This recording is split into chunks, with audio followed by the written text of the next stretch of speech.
Come on, you apes, you want a podcast forever? Okay. I needed something. That was the best that popped into my head. Wouldn't it be Come On, You Sons of Apes? Look, all I know is I was quoting Starship Troopers, which is probably stolen it from something else. Alright? Fair. I'm doing what I can, I'm doing my best. I'm not looking for notes. He's doing his best while literally doing it live. I am in fact doing it live. Welcome to Under the Bridge, everybody. Welcome to Under the Bridge. I'm Cody, aka the Scarlet Troll. And I am Greg, aka Greg. And this is our podcast, where we talk news of the pop culture variety. Sometimes comic news, sometimes gaming news, pretty much always movie news, and also pretty much always a movie review. Spreewell. I don't know what you just said. It's a reference to an old Chappelle show skit. Ah, fair enough, fair enough. So, EA had a recent earnings call. Mm-hmm. And during that earnings call, CEO Andrew Wilson said that they're considering more dynamic ad insertion inside their AAA game releases. We Ready Player One, boys. We can put ads on 70% of the screen before inciting seizures in our players. I think that's how it went in the movie. Yeah, somewhere around there. Yeah. He also said they were looking for thoughtful implementations of ads within new games, and said that the new policy was still early, but... Here's a thought. Don't. Yeah, that's an idea, because I swear to God, if I'm playing a game, right, say I'm playing a Star Wars game, and a loading screen pops up, and an ad for Taco Bell flashes across my screen, I'm going to your office, and I'm kicking your ass! The only thing I would even be kind of remotely okay with excusing, and it would still even be barely there, is if I'm playing Need for Speed, and the ads I get are things actually related to modifying cars. I'm playing Need for Speed, loading screen pops up, it's like, oh, by the way, here's a commercial for Go Zygon wheels. I hate this, but hey, at least that's kind of sort of knowing your audience a little bit. Because first it'll be just general ads, like whoever wants to front the money will get their stuff put in. Then next thing you know, they're teaming with Google. Next thing you know, they got your search history preferences. Next thing you know, you're getting targeted ads every time you go to play Sonic 06 Remastered. And then it's like, this round of EA FC 35 is sponsored by Raid Shadow Legends. Nobody can see the face I just made. I assure you, it's like I shoved 2 whole lemons in my face. That's what I'm here for. I'm gonna need a shower after that. Oh yeah, I'm probably gonna need a shower after that too, and I'm the one who fucking said it. Hey Raid, if you want to sponsor us, I swear I'll be nicer. I probably should have said like, comment, subscribe before this. Speaking of targeted advertisements... Make sure to share the video around if you like this content. Oh, disgusting. Oh boy. Speaking of stuff that makes me long for the future when our ape overlords rise up and take over. Oh boy. Disney and Warner Brothers Discovery are working together on a streaming bundle that will combine Disney Plus, Hulu, and Max. Wait, Disney Plus, Hulu, and... What? Yep. Does that mean that... They're not merging, there's no... does just that them mean...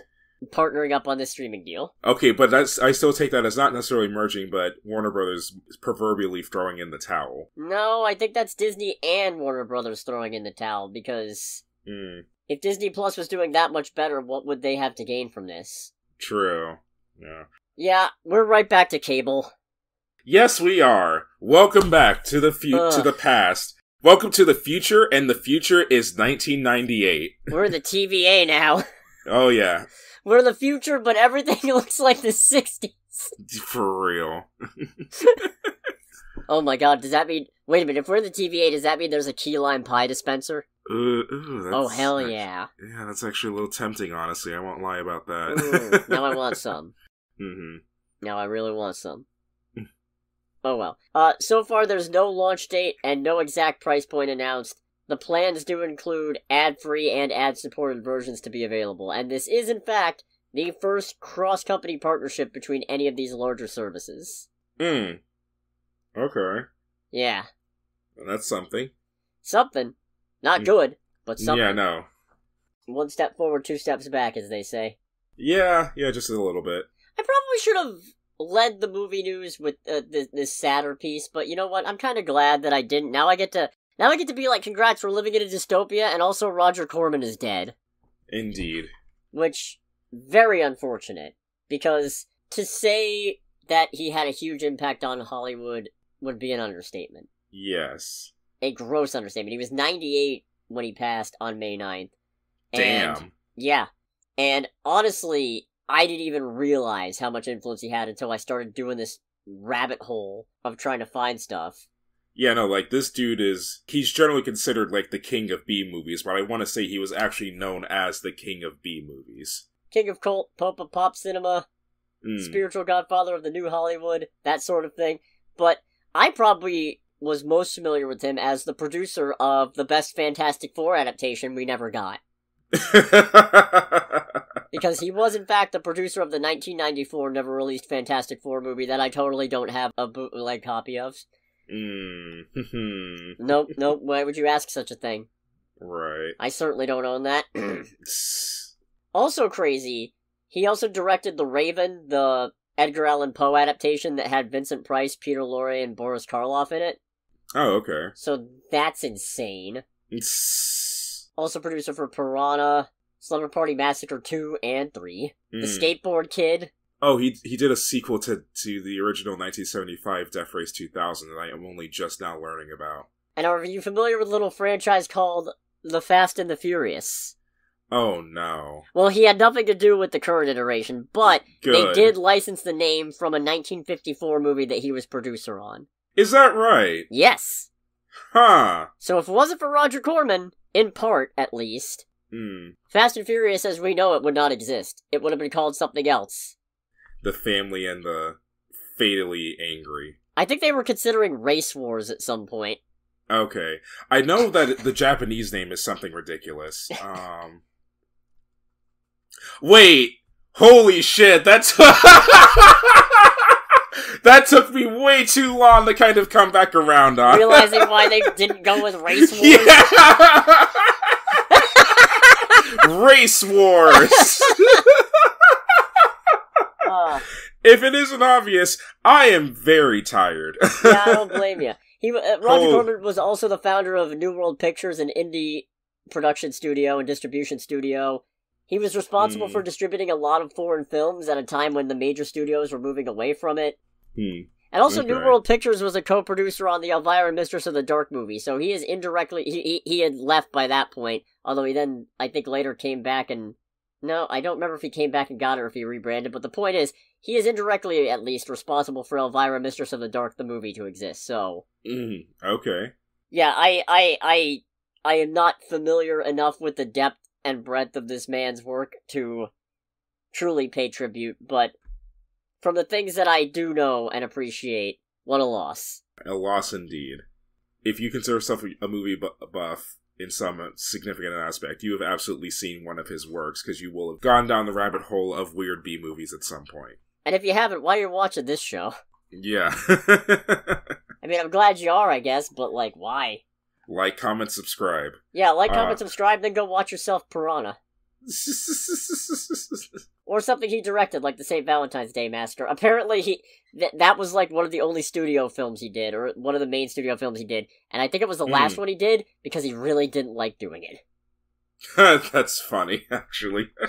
Apparently he operated way better on just shoestring budgets and very tight shooting schedules. The South Park approach. Maybe. Except, I'm not gonna go into it. Well, I mean, granted, that's not procrastination, that's just being a fucking masochist. I feel like there's a difference there. How familiar are you with Beowulf? Not deeply. Well, the Jim Henson Company is actually making a live-action monster flick called Grendel, which is Beowulf, but from Grendel's perspective. Huh, okay. And Jeff Bridges is playing Grendel. Oh, okay. Also in the movie, Dave Bautista is Beowulf. Fitting. Bryan Cranston as King Hrothgar. Okay. Sam Elliott as the Dragon. Okay. Aidan Turner as Unferth. And Thomasin McKenzie as Queen Wealhtheow? I don't know how you pronounce it. So that's a pretty stacked cast for a Pretty crazy concept, honestly. Yeah, that is a ridiculous cast for this kind of movie. Do you think these villain spin-offs are going a little too far now that we're going back to the archetypal hero story in Beowulf and flipping that on its head? Like, do you think once we do that, we stop because we're all out of things to do it for? I mean, stop, no, but we definitely be out of things at that point. No, what am I saying? Sony hasn't even tried to make a Green Goblin movie yet. Yeah, that's still on the cards, isn't it? As long as Spider-Man has a rogues gallery, this will never stop. I mean, I could see this working... I can see this working as as kind of a comedy. Just kind of talking about, like, Grendel and, like, trying to live his life, and then this fucker Beowulf showed up and ruined everything. They're not even citing it as a comedy. It sounds like it's a monster movie. Oh, okay. Right? That's just Sure. nutty to me. Yeah, why not? I mean, I'll watch it. Yeah. I'll absolutely watch it. Here's a sad one. Oh boy. AI Putin movie. No. Yes. No. No, thank you. Goodbye. Poster. Oh, he's I gone. quit the podcast. Okay, bye everybody. Try the VL tip your waitress.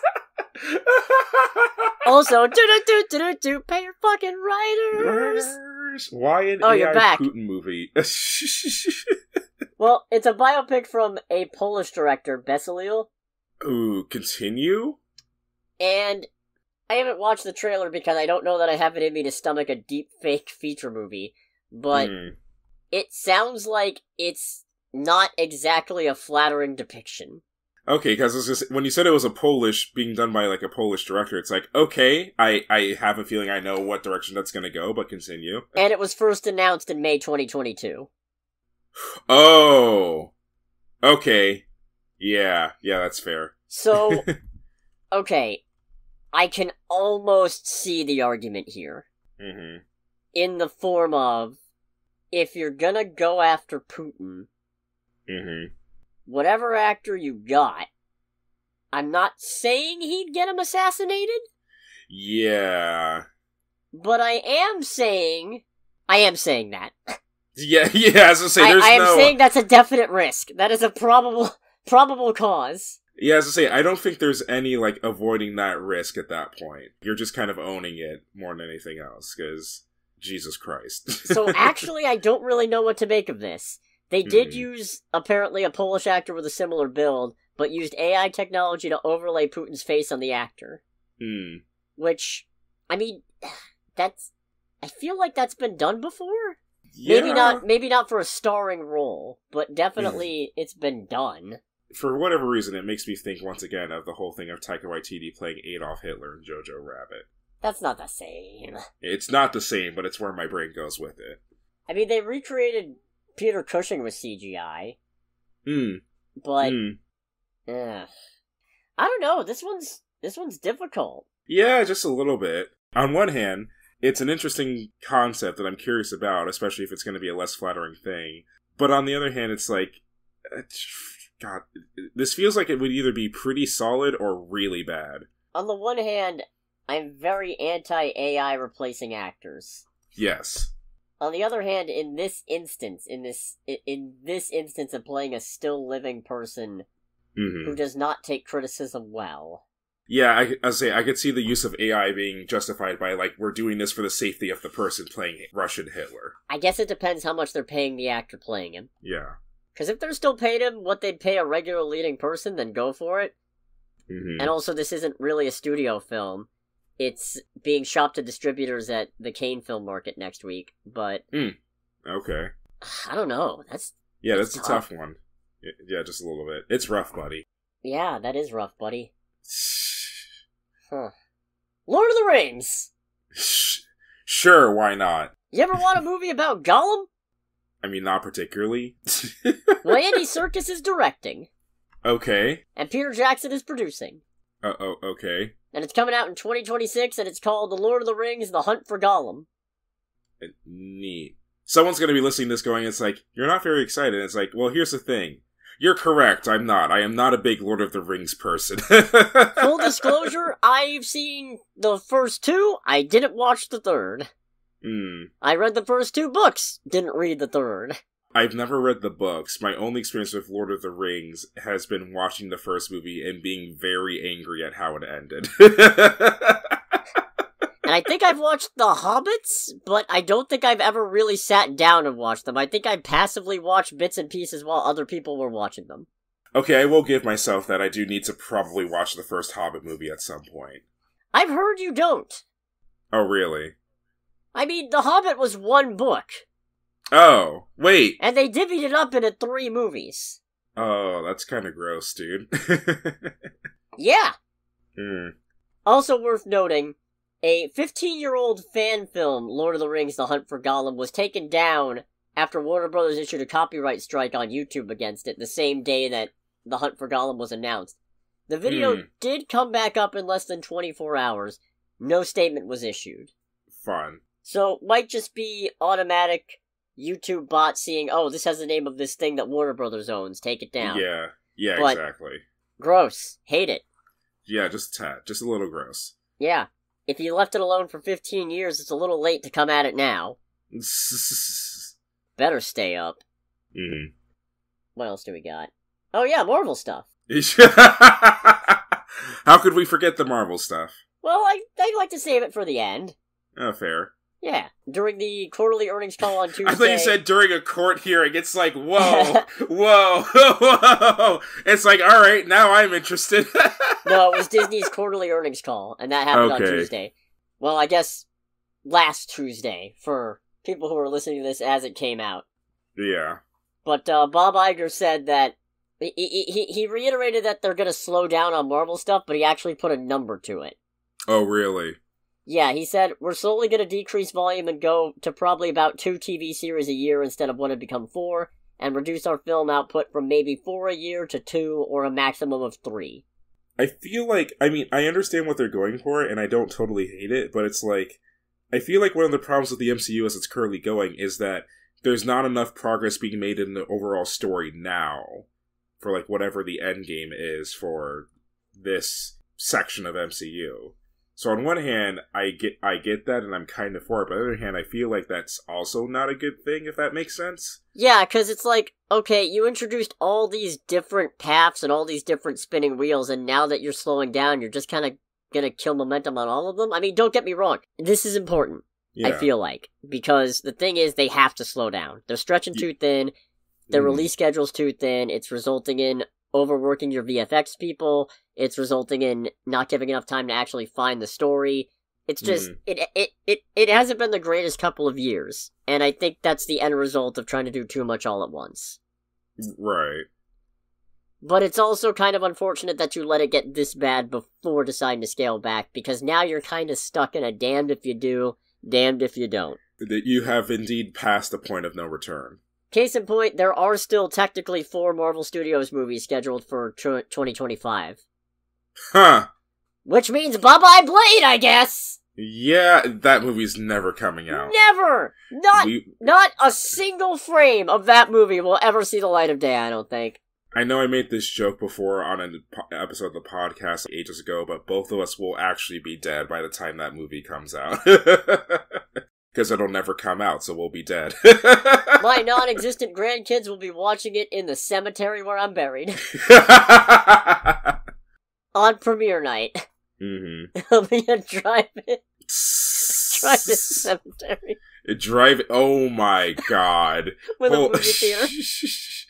Oh, I could. You know what's really, really sad? I could see I'd go that watch being a horror movie there. I could see that being a thing in like a really small Midwest town. Like, I wouldn't watch a good horror movie there. Like, I would not go watch Hereditary in a graveyard. But No, that would just be asking for it. I don't know. Maybe like, maybe Zombievers. Maybe Zombievers. Zombievers, yeah. Something of the caliber of Zombievers, at least.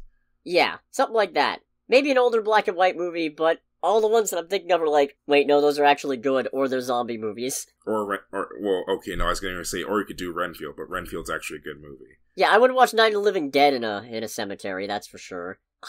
I wouldn't watch The Haunting. Yeah, it's not important. Yeah. We're probably seeing some Marvel stuff shuffle backwards. Probably Blade. Also, there's 4 movies. Probably Blade. There's 4 movies scheduled for 2026 at this point. So... And none of them are Blade.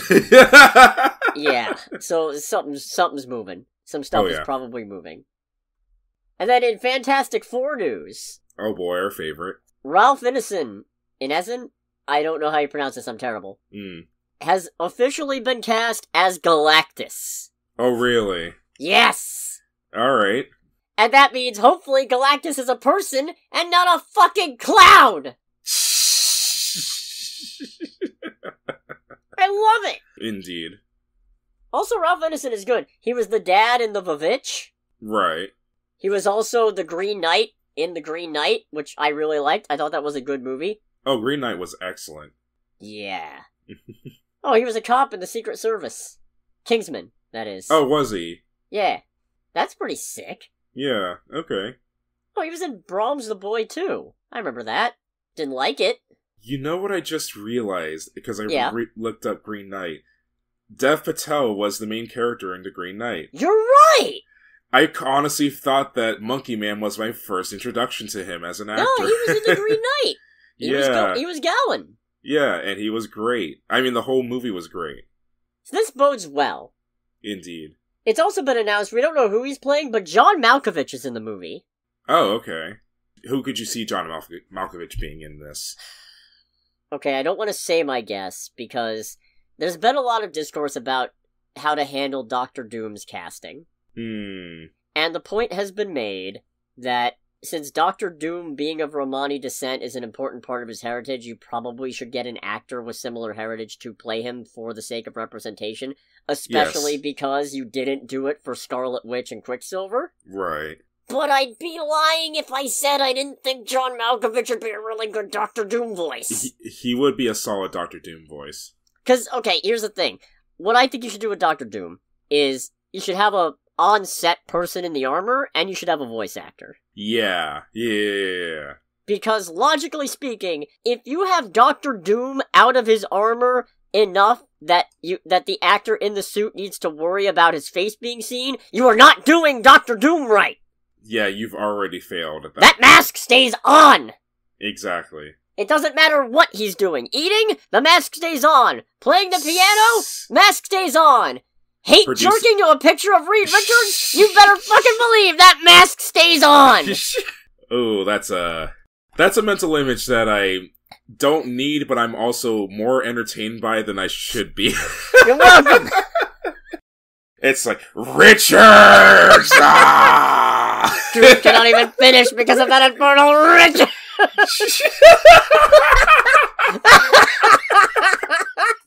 Oh Christ, why are we like this? And then Namor is just standing in the doorway, coming to bed, dear. Coming to bed, Susan? No, I believe Namor and Doom are hate fucking. Oh, probably. They're both like, well, we can't bag Sue or Reed, so... Yeah. This is deeper into Doom's sex life than I thought I was gonna get when I made this joke.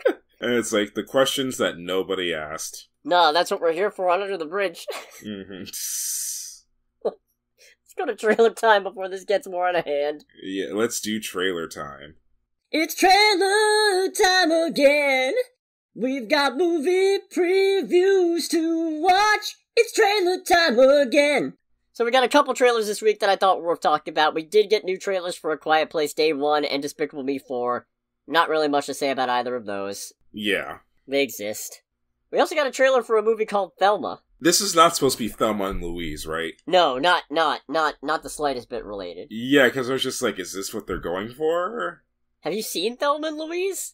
Not in a very, very long time. Okay, yeah, because this is nothing. Nothing like that. Not a single bit. Clark Gregg's in this. Honestly, I saw him, I was like, yep, I know why this is on the list. Actually, I didn't realize until I was rewatching it for this. And it's like, everyone's scared. It's like, for the record, I wasn't scared. Yeah, no, that's not why I put it on here. I actually just put it on here because I think the concept is fun. Oh, yeah. Because it's an old lady gets scammed out of $10,000, and I guess tries to get it back? Yeah.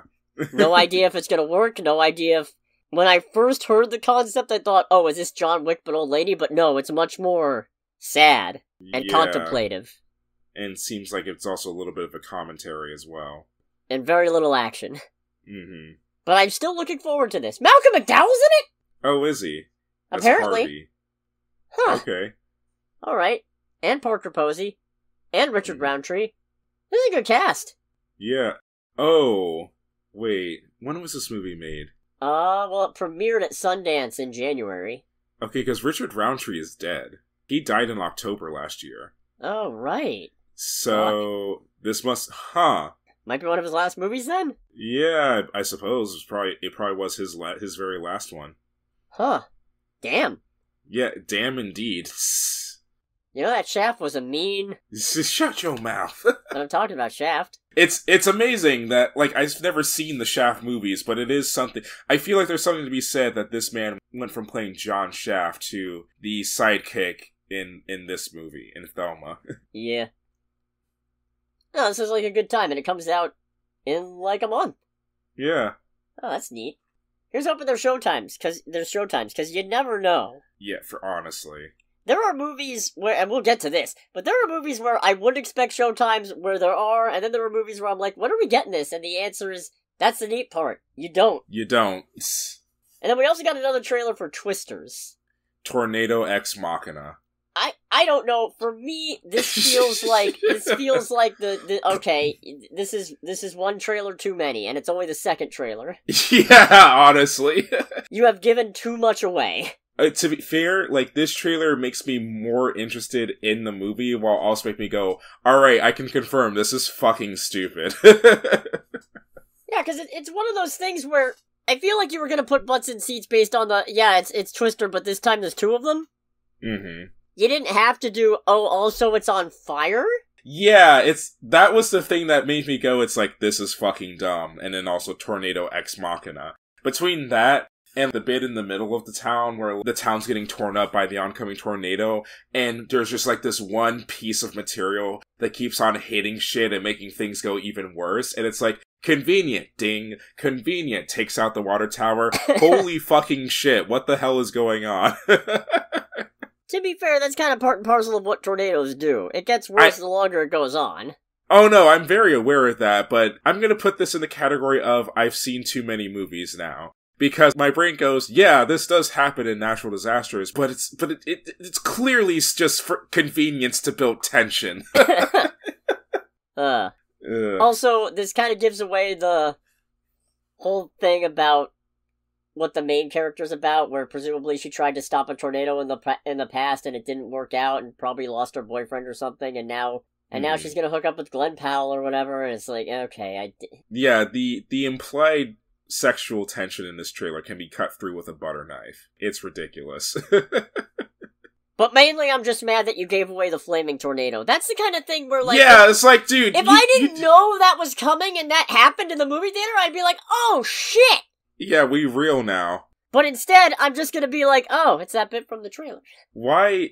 I don't get the people who edit these trailers, why they do shit like that, or why they're ordered to do shit like that. Because chances are, there's probably someone above them who's like, you need to have this. But this is the coolest thing in the movie that no one would expect. It's like, yeah, but you need to make sure that people are interested in seeing it. It's like, but if we give this away, no one will want to see it. Just fucking do it! And it's like, fine!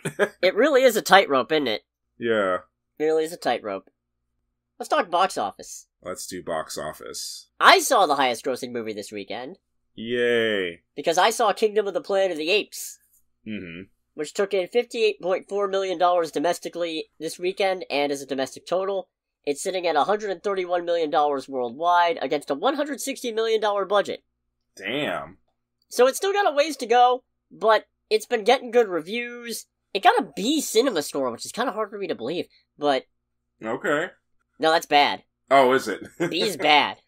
Oh, okay. Yeah, I'm pretty sure Justice League got a B or something.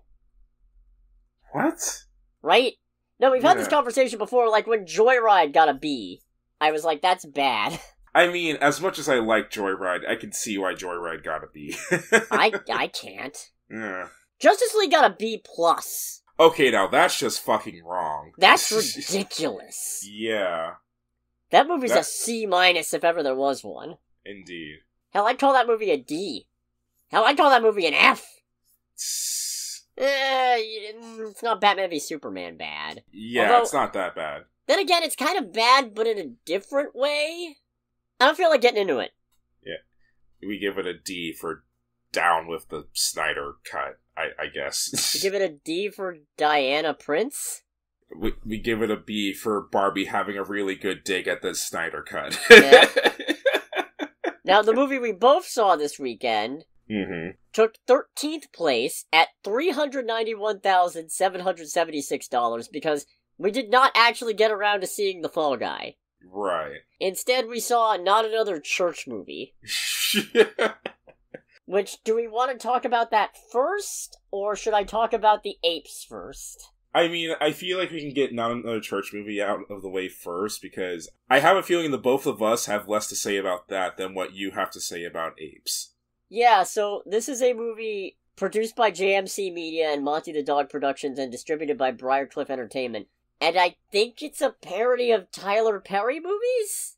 It's definitely a parody of Tyler Perry's, movies and works and all that. Okay, because, I don't know that I've ever seen a single one all the way through. I mean, I've only seen a couple. I couldn't tell you what those couple are. I can definitely recognize the Medea parody, obviously. Mm-hmm. Oh, but yeah, I feel 100%. like there are some other things that happen in this movie where it's that's probably a parody of a Tyler Perry movie I haven't seen. Yeah. But I can't figure out to what discernible end. Mm-hmm. I can't figure out the purpose. Now, this is an interesting case, because I've long held, and you've probably heard me say this before, and I apologize, but I feel like bad comedies are the worst. Yes. In terms of genre, comedy is the worst one to fuck up. Yes. And my philosophy there is that if you're watching a bad horror movie, you can make fun of it. If you're watching a bad drama movie, you can make fun of it. If you're watching a bad action movie, you can certainly make fun of it. Yes. But if you're watching a bad comedy, you can still make fun of it, but the odds are if the movie's not making you laugh, you're not really in the mood to. Yeah. But I kind of had a blast with this. It's terrible. It's absolutely terrible. This movie is dog shit. This movie is total dog shit. And yet, the cast is pretty nuts. The cast is pretty fun. Because you got Jamie Foxx playing God. That's not a joke, by the way. Jamie Foxx is actually God in this movie. You got Mickey Rourke playing the devil. Yeah. Which, I don't... How? You got Vivica A. Fox as Judge L'Oreal. Because it's... The best way I can describe this movie is that I put this in the same tier as First Lady. This is the kind of movie that JonTron might review, frankly. Yeah, I can see that. And I look at it and I go, how did we get here? Why did we get here? What is the point being made? Because again, pretty sure parody of Tyler Perry movies, but to what end? To say, yeah, this sucks? I mean, if it was that incompetently shot, yeah, it would be. I don't think any of them are. Never seen any of them all the way through, I don't think, but... The only thing of Tyler Perry's I remember actually spending significant time with was that there was a particular show. It was not any of his movies. There was a particular TV show that he had that I want to say ran for a very long time that I remember watching a lot of when I was... Oh, House of Pain. What do you mean House of Pain still exists? Are you fucking serious now? And it's on BET. Okay. Oh, I get the connection now. In 2012, he struck an exclusive multi-year partnership with Oprah Winfrey. Oh. That's where that comes from. Okay. And that's where the crux of the movie comes from as well. That makes a lot more sense. I suppose part of the problem is my own fault for not being well acquainted enough with Oprah Winfrey and Tyler Perry to get the references being made here, but... I mean, I will say, as the resident black person, I don't think you need to be. Fair. I was right. I was the only white guy in that theater. That was correct, because there were just two people in the theater. For the first time since the pandemic. Yeah. We got an empty movie theater. And we worried ourselves, too, because we were like, oh shit, there's a third seat taken up. It's like, no, that was from us fumbling getting these seats. And I was checking. I was opening the app. I was checking. I was canceling it out. I was checking it again. And then finally, the seat disappeared. And I was like, yes! Yes! It's just us! We don't have to worry about being polite for other people! We can make fun of this stupid fucking movie, and so we did. It's so we did indeed. No, so we haven't even discussed the plot, because there really isn't one. There is not a plot at all. It's Taylor Harry, but it's spelled... Taylor Harry, the P is silent. Yeah, there's a P in the last name. Yes. But I guess the P is silent because he doesn't want to end up like R. Kelly. Or get hit with a DMCA from Tyler Perry himself, maybe. Maybe, I don't know. And he's wildly successful for no apparently evident reason. Yeah, he's the world's greatest plumber, pastor, employee, cook, salesperson, merchant, janitor, etc. Yeah. I think that's because Tyler Perry has a habit of playing like a character or a main character in a lot of his works. Okay. So, I know he plays Medea. Like, anytime you see Medea, it's Tyler Perry. Oh yeah, I'm looking at this, and I'm seeing under all his director stuff, it's like, actor, yes. Yeah. He has a habit of being a character in a lot of his works. And he's charged by God, again, played by Jamie Foxx. Yes. First to empower women, then to write a movie? Yeah, I guess. And it keeps jumping back and forth between several different plot lines involving his family, and he's narrating it like, this feels like if Dominic Toretto was making a movie. I mean, do we give him the bad news of how he's involved in the Fast and Furious? No, I meant if Dominic Toretto was making a movie in-universe, I feel like he would make a movie that was about this good, and it would just be rambling nonsense about his family that goes nowhere. I could see that. Because this truly doesn't go anywhere. Mm-hmm. Outrageous. It's interesting, because it keeps on wheel spinning, but it wheel spins for a purpose, if that makes sense, because I'm pretty sure all the times that it just switches to different characters and whatnot, it's also just references to, again, the many works that Tyler Perry has been involved with and done over his career. Oh, shit! What's up? The actress who plays Taylor's cousin Beverly? Yes.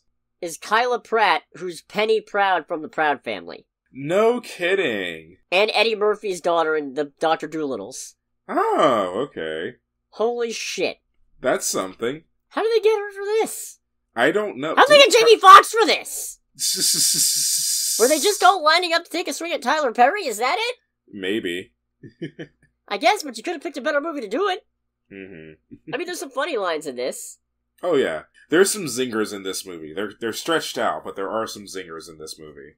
Like, one of Taylor's cousins gets half of everything in the divorce, so the Medea parody, Aunt Madude, comes along with a chainsaw and starts slicing things in half, and then she comes up to a giant book that says National Deficit. Oh, this definitely needs to be cut.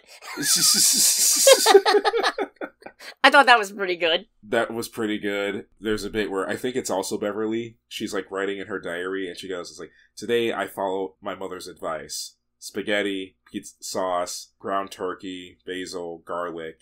I hope it tastes good." And that was... Because her mom was giving her some life advice about something completely different. Yeah. And then it turns out it's just a sauce recipe. Yeah, it's just like, oh my god. That weird thing with his one, what was it, cousin? Probably, they're all cousins or something in this movie. Yeah, something ridiculous like that. Having a whole thing with the moving truck guy. Yeah, and then just turning into a... weird 50 Shades of Grey thing, as he points out. Yeah, like just turns into a crazy dominatrix. This some white people shit. Yeah. I don't usually write down the jokes we make to each other, but in this case I had to. Because he said some kind of pickup line, and you said, this sounds like the start to a porno. And then I said, this sounds like the start to a Dateline episode. Oh, it was just this whole thing of him trying to goad her into the truck with just, like, this weird-ass music playing. It's like, this is like a late 90s, early 2000s porn parody. I feel like that's what I'm watching right now. And I feel like trying to describe each of these plots is an exercise in futility because I've already forgotten half of it. Yeah, it's just... I mean, the main thing I remember is how Taylor Harry... The P is silent. The P is silent. Was just, like, kind of jumping back and forth. Especially as things are getting good with, like, one member of his family. He's like, man, it's just like my cousin I don't know, my cousin Steve, and it was switched to Steve's story. It's like, what the fuck is going on? Oh, that was insufferable. Yeah, there was one point where I actually just went, "Come on!" Yes, he did. Terrifying. Mm-hmm. The lack of focus this movie has. It should be on medication. Yeah, for real. I think this movie needs a little Adderall. I still love you even though you slept with my sister and got her pregnant, and now I got a daughter niece. Yeah, I was like, wait, what? Can you say that again? That's a good line. That was a good line, but I was just like, I'm sorry, can you repeat that for the class? The deadbeat dad who used to be married to Beverly, who keeps flashing money around but says he doesn't have any. Yeah, for me it was like the whole thing of how... I imagine since we're going into all of this, we don't care about doing a spoiler section for this movie, right? No, this is a really difficult movie to answer the question of should you go see it or not, because on my list of... I feel like the answer is no. On my list of ranked movies that I've seen in 2024, it is right below Boy Kills World. Really? And it's... I don't honestly know that it belongs not at the bottom. I mean, for me, it's definitely the bottom. The only reason it's not is because I didn't finish A Nanny's Revenge, and I don't remember anything about skeletons in the closet. Fair. It was a horror movie that failed to scare me and failed to leave any impression. It had Terrence Howard in it for some weird reason, but... Well, I mean, I feel like that's the equivalent of this movie having Mickey Rourke and Jamie Foxx. Yeah, but I'm gonna remember, oh, this definitely needs to be cut. Yeah. I'm gonna remember that. That's if nothing fair. else, I'll remember your reaction to that one scene. We'll get into it, but... We'll get into it indeed. No, this really isn't worth watching. It's worth watching if you're drunk or high. If you're drunk or high and don't give a shit, this is a good time. You'll have a good time with it. If you're stuck in the hospital after a major operation, and you have like an IV with some morphine hooked up, you'll probably have a delightful time with this. Either that or you'll look at it and go like, this world isn't worth living in anymore. Or you're watching it with a good friend who will make fun of it with you. Exactly. But no, it's not good and probably not really worth seeing because it seems like a very shallow parody of... I mean, I can't really call it shallow in the sense of it seems like there might be some deep pulls in here with reference to Tyler Perry's work, but again, I don't see the discernible end. To say that he's a hack? Okay, maybe make a better movie. Yeah. I don't know. Yeah. You must be great from that glass house of yours. So if you don't want to get spoiled for whatever reason, click away in 3, 2, 1, come back for Kingdom of Planet of the Apes. So, my dude goes to jail as they very heavily lampshade in the thing. Yes, we have to get down there before... Stares at the camera. My dude goes to jail! Wink. I was just like, alright. Are you proud of yourself? Yeah. You happy with that one? You look at that, you go, that's good. That's a good take, huh? That was good shit. Ends up in jail, leaves behind... Ugh, God. You wanna take the scene? Oh, what? The scene where I freaked out? Yeah. Yeah, so nothing of real significant value happens with Madood being in jail, but Madood gets, I want to say, bailed out of jail if I remember correctly. And they do have one joke about the fact that it's a guy playing a lady character. Yes. While Madood's in jail, but it doesn't really go anywhere. It took me forever to realize what the joke even was, and then I was like, oh. Oh, really? Because I saw that happen. I'm just like, oh, come on, you're above that. Really? Really? At that point in the movie, your thought was, you're above this. I'm thinking this, like, the movie's above this, and then I replayed the last 10 minutes of the movie. It's like, oh, who am I fucking kidding? Yeah. Anyways, sorry, continue. So Madood is let out of jail, and the guard is, like, going through her stuff, and one of the things that's taken out is I know it's a form of underwear, but I know that's not the actual name for it. Jockstrap? Jockstrap, yeah. And it is definitely stained. And the guard is like, is this yours? Like, no, it ain't mine. And just like a constant back and forth. And then the guard just like puts his nose to it and sniffs it a little bit. I'm like, don't sniff that! What the fuck is wrong with you? And I just died. Because out of all the things, that got the most visceral reaction from Greg out of anything I've seen in a movie in a while. It's just like, my man! My brother in Christ! What are you doing?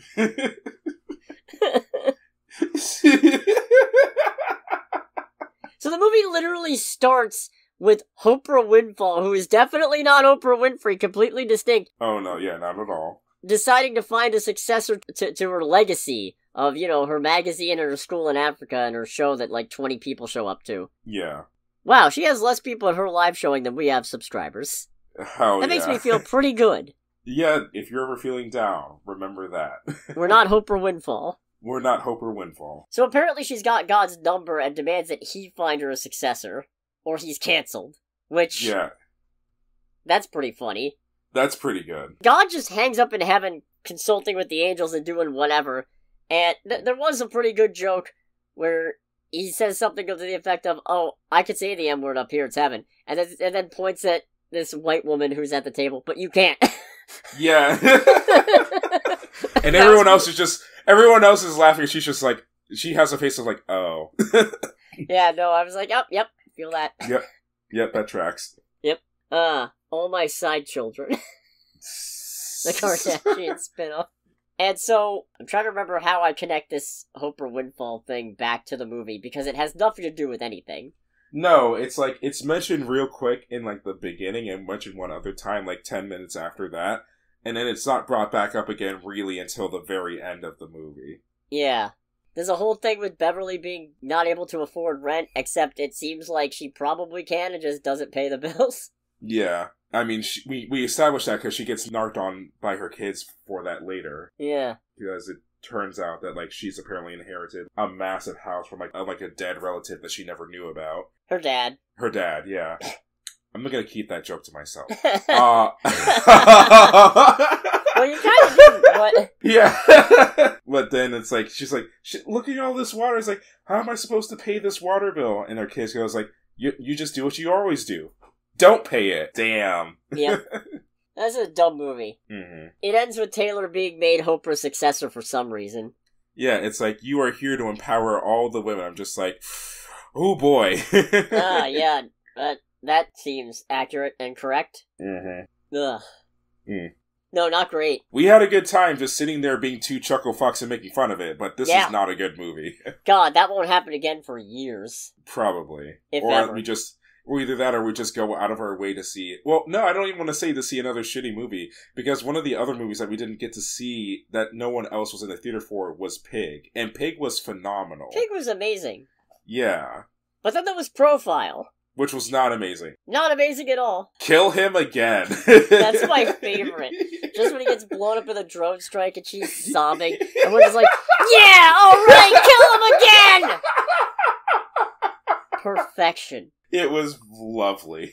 Nobody to worry about offending, just cheering at the death of an absolute piece of shit. Oh my. So I also saw Kingdom of the Planet of the Apes. Oh boy. Which was directed by Wes Ball, who is the director of the upcoming Zelda movie being produced by Sony. Continue. However, if this movie is any indication, we are in very good hands. Alrighty. I like this movie a lot. This is the fourth of the Planet of the Apes. Maybe it's a reboot. Maybe we're eventually building up to the original Charlton Heston Planet of the Apes. Maybe we'll do a remake eventually. Who knows? That's the fun. We might make 9 of these, apparently. There's 9 of these planned? There's plans for 9. Jesus. Yeah. Didn't the first movie come out 10 years ago? Yep. Jesus. And look, I'm not saying off the bat I'd watch 9. Actually, the first one came out 13 years ago. Oh my god. But, if this is any indication of the upkeep and quality, I'm not opposed to 9? Especially not if they're coming out at this pace. If I don't have to watch an Apes movie every couple of years, then it's fine. Have you watched any of the previous ones before this one? I did. I liked Rise. I don't remember much of Dawn. And I didn't see War, because at that point they started losing me a little bit, because specifically, I guess spoilers for the previous Planet of the Apes movies, Rise ends with the implication that because a pilot's been infected with this simian vaccine that makes apes intelligent and kills humans or turns them stupid or what have you, the human race is doomed. Mm-hmm. And then the second movie is we're seeing the downfall of human society and the apes rising up and building their own. And then I was watching the trailers for War of the Planet of the Apes, And there's a bit where one of the human characters goes, if we lose, it will be a planet of apes. And that was the point where I threw my hands up and went, Okay. How many movies do you need to make out of the monkeys win? Yeah. I mean, that if I heard that line as it happened, I'd just be like, alright, I think I'm out. And I'm done. Yeah. That's it. That's all I need to know. Yeah. But no, this one has the advantage of it's set 300 years-ish, many generations, as they say in the movie, after the death of Caesar, the ape who first was uplifted and kind of formed the basis of their society. Okay. So by this point, he's kind of faded into legend. A lot of apes don't even really know about him. And we're focusing on Noah, who is part of the Eagle tribe, Eagle clan. They're a group of apes, they raise birds. Sure, why not? No, it's good. It's cool. Okay. Owen Teague plays him. Okay, the special effects on this, phenomenal. The ape mocap, great. Alrighty. I still want to see the ape escape cut where there's no visual effects, it's just people running around in mocap suits, but... The ape escape cut. That's what I'm calling it. But this was... It's good. He's out doing a thing. There's some big ceremony coming up, and he's getting ready for it with his friends, Suna and Anaya. And then trouble comes, another colony of apes show up, burn the colony to the ground. He survives, he goes on a quest for revenge, runs into an orangutan and a human, and things go from there. And what I will say about this movie, because I feel like that stuff you can get from the trailers. Right. But, as Raka, the orangutan, said in the trailers, that is not everything. No, the trailers for this movie were hella deceptive about what kind of movie this was going to be. In a positive way. Okay. Do you care about spoilers? Probably not. Okay, so I might do a spoiler section. Yeah. But there are things in this movie, like halfway through, it shifts completely away from what you thought it was going to be based on the trailers and turns into something else. Okay. And that something else, honestly, it's hard for me to describe how I feel about it, because on the one hand it feels a little tired, but on the other hand, I also really appreciate the swerve and the fact that they managed to keep it a secret.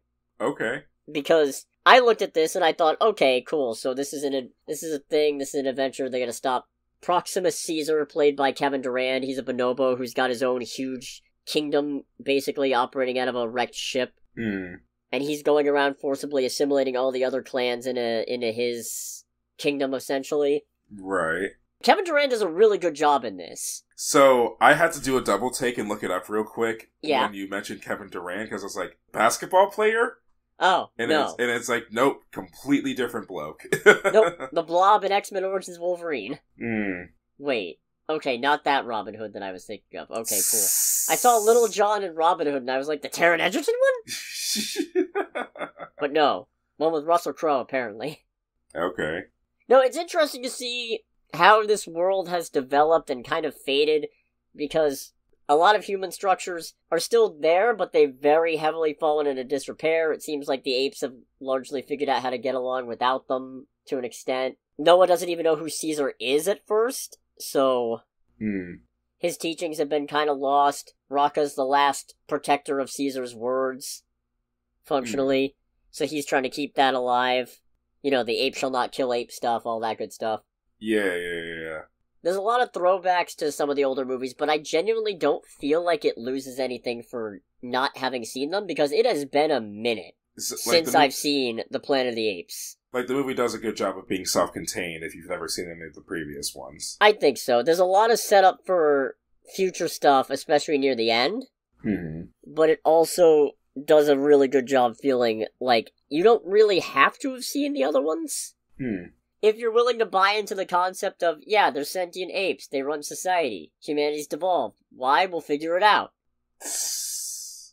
Then it's fine. It's good. Yeah. And watching him learn about the history of this world is very engaging. Watching him struggle to come to terms with it, the decisions he makes, how he evolves as a person. Okay. And there's some really interesting, I don't know if you'd call it a philosophical dilemma, but I guess that's pretty close. There's some really interesting things to be said about it. I can see philosophical things coming into play, especially if you're learning about a society that existed before yours, while also, and in that, learning about how much said previous society shaped what yours is. Yeah. I don't really have many notes that will actually not be a spoiler. They do touch on some themes of basically colonization, like forced assimilation and the abandonment of cultural traditions when forced to by some kind of bigger overseer who comes along and says, no, you do this now. Ah, the Christopher Columbus technique. That's the one. And it actually kind of helps feed into the conflict that's set up at the end, which, all in all, definitely go see it. This was a really good movie. Alright. The effects are great, and despite being 2.5 hours long, it doesn't feel like it. It makes good use of its time. It makes really good use of its time. It feels like it all goes by pretty quick. There's not a thing in here that doesn't really need to be. Definitely check this one out. It's a really great entry into this franchise that already has been pretty good from the bits that I've seen. Now I might actually watch more. Encouraging. Right? If you don't want to be spoiled on Kingdom of the Planet of the Apes, make sure to click away in 3, 2, 1. So, when they first encounter Freya Allen, the human girl, yeah, it's portrayed like she's another devolved human who can't speak, has been afflicted by the simian virus that devolved all of humanity, essentially. And then she's being chased down by Proximus's guards, and Noah comes to her help, and when she's trying to get his attention because she's hiding in a field of very tall grass, she stands up and shouts his name. Oh. And it turns out she's been completely cognizant and capable of speech the whole time. Really? Yep. So she's like the only human who hasn't been affected by this virus then? Well, funny story there. Oh boy. She says she's looking for Proximus' stronghold because it's a human settlement, and when they get there, and unfortunately Raka seemingly dies on the way there, he might be dead, we don't actually come back to it later for the rest of the movie. Okay. They get to Proximus' stronghold. There's another human there, Trevathan, played by William H. Macy, who is basically responsible for teaching him about history and human concepts. Apparently he really likes Roman history the best, hence the name Proximus Caesar. Okay. But also because he wants to present himself as the new Caesar, the new first uplifted ape who will bring them into a new age. And it turns out, Proximus is trying really hard to get into a vault. Into a vault? Yep. Okay, so we're Borderlands now. A little bit Fallout, a little bit Borderlands. There's a vault apparently containing a bunch of human technology. It used to be a bunker or a government stronghold or something that they tried to use when the whole shitstorm started. Right. And May wants to get in there. That's Freya Allen's character, the one who was called Nova. There's a pretty funny thing because Nova, I know, is a significant name in the Planet of the Apes franchise, and in the reboot trilogy specifically, it was a human girl who Caesar decided to look after. And Raka gives her the name Nova, going, we call them all Nova. We don't know why. Okay. So, it turns out May wants to get in there because there is something she needs, and she says it's a special book that will allow humans to speak again, is how she describes it to Noah, to get his help. Okay. So, he and his friends help her sneak into the vault after he overcomes his own inadequacies regarding measuring up to his father and refusing to abandon Eagle Clan's traditions and managing to summon an eagle to his arm again. And so they break into the vault, and that is where, I mean, she already mentioned because Noah didn't really trust her once he found out she could talk, and then it turns out she was hiding even more stuff, and she actually explains to him it used to be that people were the ones who people could talk and apes were silent, and then a virus happened, we made it, and it reversed things. So when they go to it, also turns out the vault has, a bunch of weapons and stuff, and oh boy, that's not all that's in there, but it's a lot of what's in there. And yeah. While they're in there, Noah finds a book about the zoo. About the zoo? Yep. So he sees that apes used to live in cages, in fact. Oh boy. The two species didn't exactly cooperate, as May not quite suggested, but she certainly glossed over that part. So we didn't get along? It's like, don't think about it too much. And now another part of their plan is to bury the vault once they get this thing that she needs and get out so Proximus can't get it. And when they go to escape the vault by opening the door and go to make a break for it, Proximus is already there. Nice. And a disagreement breaks out. I feel like that's putting it lightly. Lightly, yeah. One of the best scenes is May shoots one of his guards. And okay. Because she found a gun in the vault and kept it on her, and so she shoots the ape falls over dead, and Proximus just goes, "You got me in, you're free to go, but just tell me one thing." And he's just got this absolutely, gleeful smile on his face while he's looking at the gun. He goes, "Are there more of those?" And I feel like that would... chilling. I feel like there would be that would be a prime opportunity to just shoot him at that point, too. Yeah, somebody else would block it, though. Hmm. Somebody else would block it. Fair. And so, May decides, even though not everybody who she's allied with is clear of this, she's gonna go with the plan anyway, and she gets to higher ground, detonates the thing, and I probably should have mentioned Proximus's settlement. I did say it was in a boat, but that boat's on a beach, and they've got a dam holding back a bunch of water. Oh! And now you see why the main character's called Noah. Oh, that's bad. I didn't see it coming until that happened. I went, oh god, fucking damn it! What am I, stupid? That's good! Yeah, it's like, that's really good! So the vault starts flooding with water. Noah ends up managing to get a bunch of the Eagle clan up to the roof, which is how they got into safety. Gets in a fight with Proximus's big gorilla guard, what killed his dad, gets his revenge. Doesn't actively kill him, but does leave him to drown. My name is Noah Montoya. You killed my father. Prepare to die. Yep, pretty much. Gets in a fight with Proximus on the roof, but doesn't actually fight so much as he takes a beating, stands up. He and his clan all call their eagle friends back in, and the eagles end up pecking Proximus and clawing at him until he falls off the cliff. Oh, okay, so we're Star Wars Episode 6 now. Where Batman begins in it. I won't kill you, but I don't have to save you. Exactly. Ape must never kill ape. Well, I mean, technically the eagles killed him. Yeah. Well, technically the fall killed him. Jesus, Noah, I'm sorry. If you're truly sorry, did you bring the Eagles of Forgiveness? No. Then you get the Eagles of Death. You get the Eagles of Death. Metal. I mean, technically it wasn't the fall that killed him, it was a sudden stop at the end. Yeah, exactly. Speeding's never killed anybody. Suddenly slowing down. Now that's what gets you. I mean, technically Maiden didn't kill that one ape, the gun did. Anyways.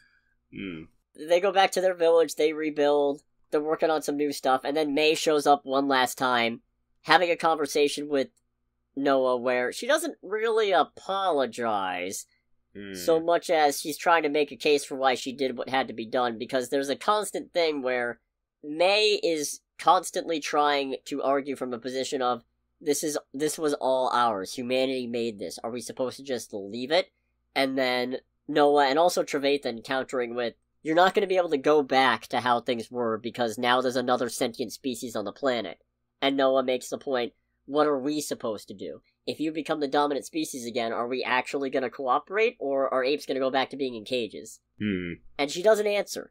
And in fact, actually was hiding a gun behind her back in case she felt the need to shoot him. Nice. She doesn't use it. But it parts on a very bittersweet note, and it's a very complicated situation of, and this is the real world parallel, what do you do when your entire world is built on this terrible fucking thing? What happens when the thing that you based your whole life around isn't yours? Right. Do you uproot yourself? Do you hand it all back? Do you put yourself in a worse spot because it happened hundreds of years ago? Or because it happened hundreds of years ago, do you say, tough? Or do you try to make it work in a middle ground where everybody gets to be happy? And what happens when people refuse to do that? And I think that's what the rest of these movies are going to be building to, at least the next one certainly. Right. In this case, it's made a little more complicated by the fact that humans did do it to themselves. Although, to be fair, it wasn't even humanity as a whole. It was one particular company getting greedy and rushing a potential Alzheimer's vaccine that had terrible consequences and not having proper safety protocols in place. Now, where have I heard that before? Oh shit! That was in 2011! What the fuck?! I think I need to lie down after this. Jesus fuck. Oh, and then it turns out the thing that May actually wanted, it was some kind of computer chip disk thing. And she brings it to some base out in the middle of nowhere where there's actually the whole base is full of still sentient humans. And it turns out that chip was necessary to establish a satellite connection again, so they could talk to other people throughout the world. AKA, she wasn't technically lying when she said it would give people the ability to speak. Right. But she wasn't being honest either. So it sounds like we're gearing up for this still sentient conclave of humanity and this largely ape society to get back into a conflict. Right. Also, Noah uses a telescope at the end and sees something that might be the astronauts coming, or it might not be. Alright. Because Planet of the Apes has that whole thing where, they send astronauts into space and then they come back and, there's apes. Right. The planet's full of apes. No, all in all, I found this to be really good. I found that conflict to be really engaging. It's interesting how May is functionally a second antagonist. Yeah. I say, which is very funny again, since in the trailer she's seen as being, like, kind of the victim in it all. Victim, sidekick, attaché, whatever you want to call it. Yeah. No, attaché means assistant, doesn't it? It does. Yeah, she's not really an assistant. The expectation was she wasn't going to do much, but boy howdy was that wrong. So, I will say it's a little disappointing to me that we didn't really get a lot of focus on the feral humans. Because I feel like that's somewhere we didn't really go with these before. So to have it teased that that's what we're going to do this time, only to be, nope, psych, it's still the humans who are evolved. Yeah. That's a little bit of a disappointment, but I can see how that would be disappointing. But I'm very impressed by how well they hit it. Mm-hmm. And also, I like the conflict they're setting up, and I like the questions it raises. So I'm inclined to give it a pass for that.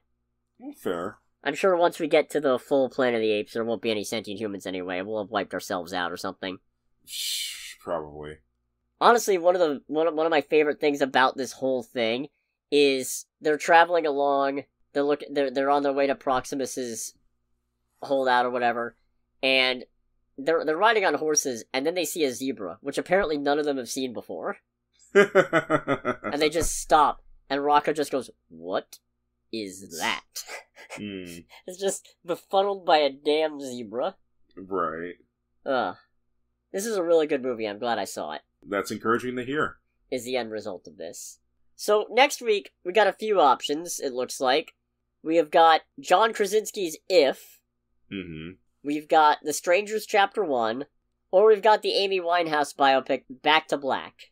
I feel like I'm leaning towards If, starring Blue. I don't know if I got it in me. I probably do, but I'd probably gear more towards The Strangers, so maybe we'll see two separate movies. We'll see. Because, The Strangers is only an hour and a half. How long is If? Hour 47. That's not bad. Yeah. But Back to Black is 2 hours. Yeah, and I'm not going to say I dislike Amy Winehouse, but I'm not familiar enough with her life, or her musical work. To have an opinion? Yeah. Yeah. I really ought to break out of that when it comes to musical biopics, but... Yeah. Musician biopics, I should say. There's not really much indication that this is straight up a musical, but... Rocket Man spoiled me, is all I'm going to say there. That's fair. Anyways, regardless of what we see, thanks so much for watching, everybody. Hope you had a good time with this. I already did the share the video around spiel, so I'll save that. But until next time, this has been Under the Bridge with Cody, aka the Scarlet Troll. And with Greg, aka Greg. And we'll catch you guys next week. Goodbye, everybody. Bye!